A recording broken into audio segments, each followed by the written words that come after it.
Ladies and gentlemen, welcome to the first tactics test video we are running here on the channel. Something I like doing with Football Manager is creating new tactics, trying them out in the game that I'm playing at that time, and seeing what success they can bring. We'll step into the video in just a second, but first of all, let's run the intro.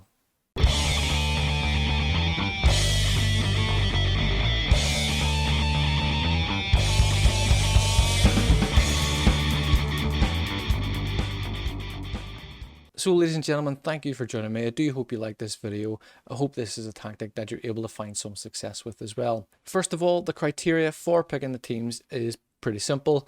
As you may or may not know, I am a Tottenham Hotspur fan, so every time new Football Manager game comes out, that's the first game that I always start with. Because of that, we've picked 4 of the top 5 teams across Europe, and those are Tottenham Hotspur in England, Nice in France, Lazio in Italy, and Wolfsburg in Germany. The reason for picking these teams is that the start of the season, the start of the game in 2021, those teams are all predicted to finish 6th in their respective leagues. Added to that, Nice have no European football, Spurs have Europa Conference football, Lazio have Europa League football, and Wolfsburg have Champions League football.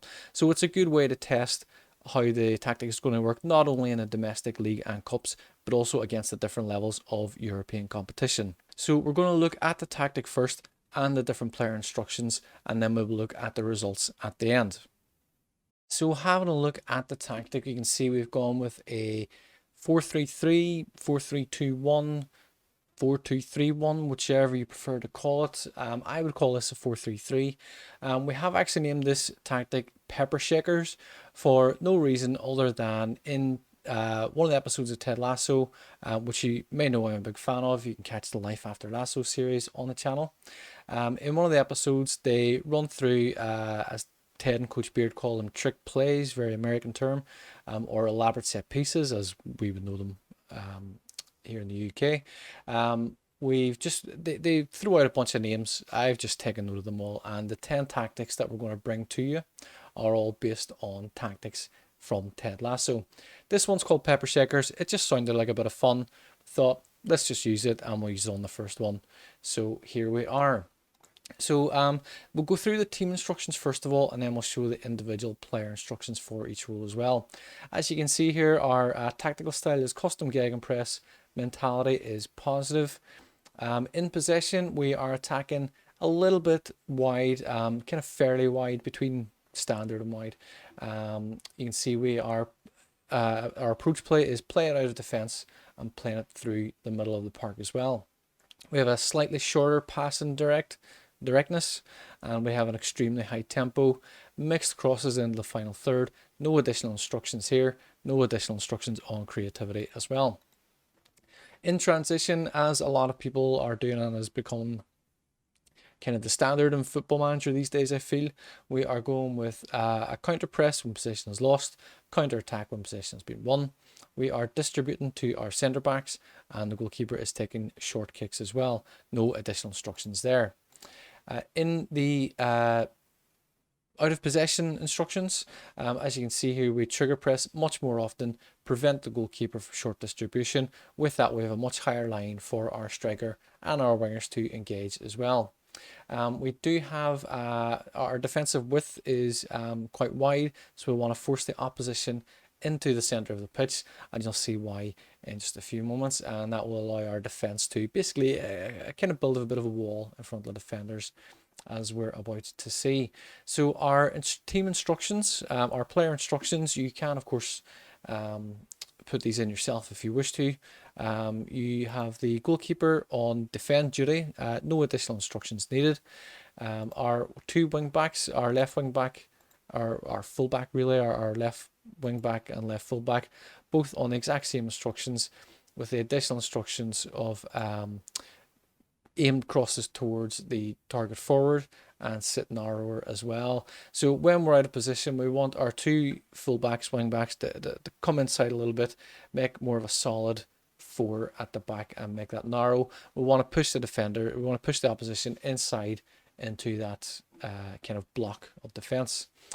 Just in front of the defense, as you'll see here, we have an anchor, an additional instruction of stay wider. He will get out wide, support the fullback on that left hand side, and kind of help to support that wall of what essentially is going to be a 6-man defensive wall, really, at the back. That's the only additional instruction. As you can see, the default instructions there for the defend duty as well. Obviously, anchor only comes with a defend duty, no additional duties on that. With our other defensive midfielder, we have him in Regista on support. Obviously, it's the only option you can select there as well. We do have additional instructions of dribble more, shoot less often, and stay wider. Similar to our anchor man, we want him to get out wide, support our wing back. That allows us to leave the two wingers in more attacking positions as well. We want him to dribble a bit more, so when possession has been won, he's able to get forward and help support the attack. In central midfield, we have a box-to-box midfielder, no additional instructions, support role as standard. That's all we included there. Our two wingers are, again, same instructions. They're both set as inside forwards in support. They will aim crosses towards our target forward, and they also roam from position as well. So they look to cut inside a lot more, which obviously is a default instruction. Take more risks as well, get further forward. So they'll look to come inside, support the target forward. That allows also the wing backs to get further up the line, fill in those spaces, and that's where our anchorman and our regista help to push wide and support that defence. And finally, we have our target forward, the on attack duty. Obviously, you want to have strikers on attack duty. The additional instructions there is to shoot more often and move into channels. Try and make those runs to provide extra space to either receive the ball to play across back to one of the inside forwards coming in off the wing, or to open up an opportunity to take a shot. So that is it for the team instructions and the player instructions. Let's have a little look now at the results. So the first team we're going to look at is Nice in France. They've done pretty decent. They've not been incredible by all means. They were predicted to finish 6th, and they finished actually in 5th in the league, so a little bit further than expected. We have finished 10 points ahead of Nantes, who are in 6th, but we are still 5 points clear from Monaco for those Champions League spots. In the Coupe de France, we did reach the semi-final, where we were put out by Monaco. So generally speaking, we've done pretty well there, I feel. In the team itself, we'll have a little look here, and we can see that Andy Delors has finished our top goal scorer with 36 goals, making 2 assists. And I'm going to pronounce this correctly, Amine Gouiri, I hope that's correct. Coming in second top goal scorer with 10 goals, Justin Kluivert with 9 goals, the two of them playing off the left and right wings respectively, chipping in with a combined 21 assists as well. We do have goals coming from most of the team, as we'll see here. Some of our other midfielders, wingers, even a few defenders chipping in with some goals there. 5, 4, 3, 2 and 1 all the way down the line. And our best player of the season, obviously fair to assume, was Andy Delors. Looking at his goals to games ratio, he scored 36 goals in 30 games, so he's got a fantastic return on his goal scoring. Having a little look at the league itself and the stats, we will see here that obviously PSG will have won the league. I mean, it's Liga, obviously PSG when I won it, but we have done pretty well here to finish 2nd in the goal scoring charts with 77. That obviously means that we've had the 2nd most shots for as well. That conversion actually works out pretty well. We have had the 3rd best shots against, which maybe goes a little bit against us there. That's maybe papered some cracks because we've obviously conceded a lot of goals as well. As we can see here, we have the 7th best in the league pass completion rate with 89%, which is pretty good, and the 8th best average possession in the league on 51%. Nowhere near the clean sheets. We're not in the top 8, and fewest goals conceded. We're not in the top 8 either. Quick look at the league itself, and we will see that Andy Delors has finished 2nd highest goal scorer behind, obviously, Kylian Mbappe, who scored 35. But as we can see here, none of our other players have made it into any of the top 3 categories for the league. So that's it for Nice. We will move over now to the next team. Well, the next team we're going to look at is Tottenham Hotspur, and as you can see immediately from the league table here, Spurs have finished in 5th place in the league as well, on 62 points also. So about the same points roughly as Nice. Now you may notice one little detail here, and that is in fact we are not in charge. We did get sacked. We took the job on the 5th of July. We get sacked on the 7th of November. Obviously, bad results just going against us. We just couldn't work it out at all. But we'll have a quick check here, and we will see past positions. We will see Tottenham Hotspur there, and if we can find the date, we were in 10th place. So we get sacked after losing 2-1 to West Ham in 10th place, which is our lowest league position. It's the first time I was there. The manager who took over from me has been in 10th place for a combined 4 weeks after that. I feel that's maybe a little bit unfair of me getting sacked after that. It is Marcelo Bielsa took over the job. So not a great success with Spurs. We're not even going to look at the stats for that because we were sacked far too early. There's no point in even comparing it. So let's move on to the next team. So the next team we're going to look at is Lazio in the Serie A. As you can see from the league table here, not really a strong finish. We ended up in 8th place, which was actually 2 places below where we were predicted to finish. Thankfully enough, we kept our job this time. We didn't get the sack. And as you can see here, Ciro Immobile scoring the most league goals for us this season. In the Coppa Italia, we got knocked out in the quarterfinals by Inter Milan. And in the Europa League, we got knocked out also in the quarterfinals by their rivals AC Milan.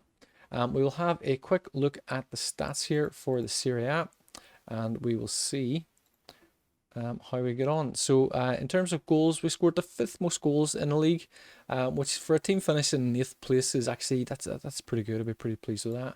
Obviously, Inter the most points, they've won the league. Most shots for, we were 4th highest in the league for that. So maybe our conversion rate was maybe not the best, 4th, 5th, it's okay. But it obviously, given that we finished in 8th place, it speaks a lot for how we conceded goals. We had the 4th fewest shots against, which again is a pleasing statistic, but I'm just a little curious on that one as well as why we didn't do better. In terms of best pass completion, we were 7th best in the league with 90%. Most possession, 7th again with 51% on average. Tackles won, we're not there. Most dribbles made, we were 3rd best in the league, so obviously this tactic creates a lot of dribbles as well. And clean sheets, we actually did pretty well. We had 14 clean sheets in all, giving us 7th best in the league. And fewest conceded, we're not even in it, so we don't need to worry too much about that.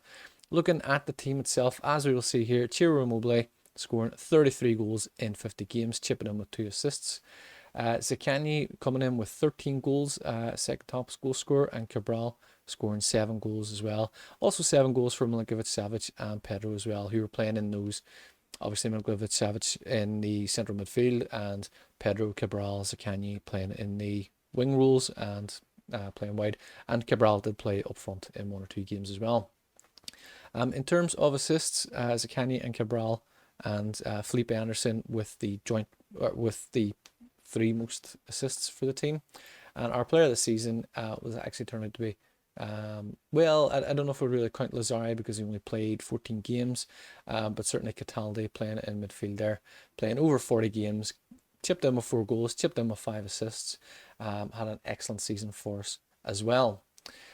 So that is that for Lazio. Again, I feel like we should have done better. We finished in 8th place. We were predicted to finish 6th. I feel like we could have maybe broke 5th, even top 4. But that's that for Lazio. So we'll move on to the final team of Wolfsburg. So here we are with Wolfsburg. Again, predicted to finish 6th in the league. As you can see there, Bayern Munich have won the league again. They're absolutely dominating the league. I don't know if that's maybe 10 in a row now they've won. But we've done pretty well. We've actually finished in 5th place in the league with Wolfsburg. So we've gone 1 step better than predicted. We again have scored... we again have amassed 61 points. So 61 points seems to be kind of what they expect from this tactic. It looks to be a good tactic. Obviously not a great tactic, but it does okay for us. It gets us European qualification. As you can see from the quick stats here, nothing really to boast about. Castells obviously joint second best there. most clean sheets with 13. Obviously, Manuel Neuer with the most. Having a quick look at the team stats here, we will see that Dortmund had scored the most goals. They've actually outscored Bayern Munich by 12 goals. So they have. We're not in their reckoning for most goals. We are 6th best team for most shots had. We have the 6th best shots against, conceding only 403 shots. Pass completion rate, we've just sneaked into the top 8. We have 88%. And in terms of most possession, we're not in the top 8 there. Tackles won, we don't get a look in. We actually have the most dribbles made with Wolfsburg, which is pleasing. Again, it shows obviously how effective our wingers are in getting forward, making runs, and our fullbacks in support. Clean sheets, as we mentioned, the joint 2nd most clean sheets with SC Cologne and also actually Leipzig, all keeping 13 clean sheets. And fewest goals conceded, we actually are the 2nd best team behind Bayern Munich, conceding only 32 goals. So with that, we've always had quite a number of draws in the league as well. And as we will see there, we've had 10 draws. Games that we might have maybe sneaked an extra goal here and there might have given us a win. Equally, we might have conceded to give us the loss. We have lost 7 games all season as well. Having a quick look at the team itself, as we will see here, Jonas Vind coming in there, played 44 games, scored 28 goals, 4 assists, so a pretty good return from him. Nemecha scoring 15. I'm not going to be able to pronounce this. Luke Bakio coming in with 14 goals as well. And obviously Max Cruz there coming in with 7 as well. In terms of assists, Baku with 17 assists. And Roussillon coming in with 13. And Maximilian Arnold coming in with 8 assists there as well. And our player of the season is Ridley Baku as well. Coming in with a 7.33 average rating, just ahead of Castile's. And just very quickly to show you the progress that we have made this season. As we mentioned there, we have finished 5th in the league, again on 61 points, just 1 place above where we were predicted to finish. In the UEFA Champions League, we have reached the quarterfinal where we got beat by Real Madrid. No shame in that, of course. But in the DFB Pokal, we have actually won the final. So our first piece of silverware, where we've beat Dortmund 3-2 in the final. We'll just have a quick look, and as you can see here, it actually went to 2-2 quite late on when Malin scored an equaliser, but Max Cruz stepped up and has scored the winner there. So all in all, the tactic has worked out pretty well for Wolfsburg. It's fair to say. I think Wolfsburg have the right type of players needed for this tactic. So absolutely delighted to win a trophy in the first tactics test, despite being sacked as the Spurs manager in the Premier League as well. Generally speaking, you know, we've done a little bit better than we expected to do. It's maybe not a great tactic for a top team. That being said, maybe again it all depends on the team itself. But with the teams, we're predicted to finish in 6th. We finished in 5th, 8th, 5th, plus 1 sacking. So read into that what you will. Generally speaking, you know, we've done a little bit better than we expected to do. It's maybe not a great tactic for a top team. That being said, maybe again it all depends on the team itself. But with the teams, we're predicted to finish in 6th. We finished in 5th, 8th, 5th, plus 1 sacking. So read into that what you will. So there we have it, guys. That is the Pepper Shakers tactic, the 4-3-3, 4-2-3-1, whichever you prefer to call it, 4-3-2-1 possibly. But that is the tactic. That's all the instructions, team instructions, player instructions, results, statistics, everything you need to know about this tactic. In summation, I suppose it's a decent tactic. It's maybe not necessarily a great tactic.